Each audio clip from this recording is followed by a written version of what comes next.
السلام عليكم ورحمة الله وبركاته، أحبتي في الله متابعين قناة تفسير الأحلام مع رانيا. هقدم لكم النهاردة تفسير رؤيا شخص عاري في المنام للرجل.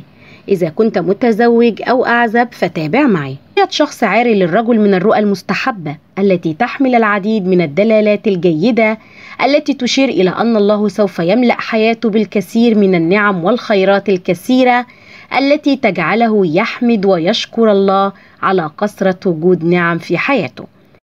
حلم الرجل بوجود شخص بدون ملابس في منامه فتلك إشارة إلى أنه سوف يصل إلى جميع الأهداف والطموحات الكبيرة التي كان يرغب ويأمل فيها منذ فترات طويلة، والتي ستكون السبب في تغيير حياته إلى الأفضل بكثير بأمر الله.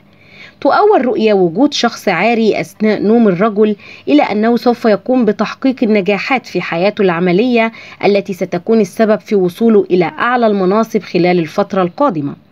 رؤية شخص أعرفه عاريا في المنام للرجل دلالة على أنه لا يستطيع التعامل مع أمور حياته بشكل صحيح خلال ويتصرف مع مشاكله بطيش وعدم حكمة، وهذا يجعله يقع في العديد من الأزمات التي لا يقدر على الخروج منها بمفرده.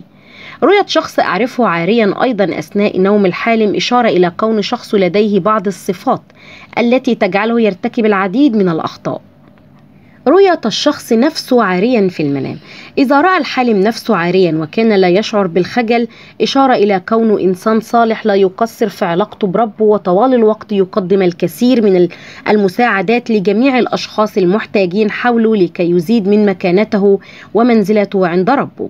رؤية الشخص نفسه عاريا دلالة على أنه كونه شخص جدير بالثقة يتخذ جميع القرارات الهامة المتعلقة بحياته سواء كانت شخصية أو عملية، ولا يسمح لأي شخص مهما كانت درجة قربه إلى أن يتدخل في حياته.